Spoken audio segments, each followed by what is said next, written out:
Questions review. Select the fiction book of your choice. It can be a book or a digital book. So if you have a book in your backpack or a book at home, you can use that.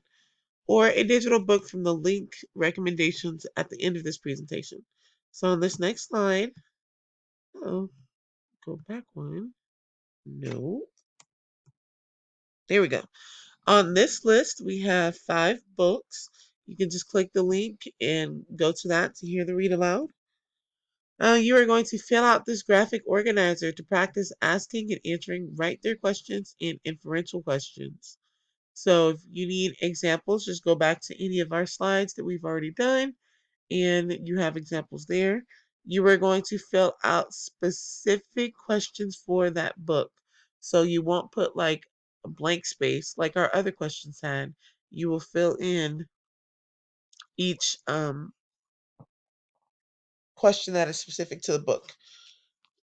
I want you to do 2 right there questions and 2 inferential questions.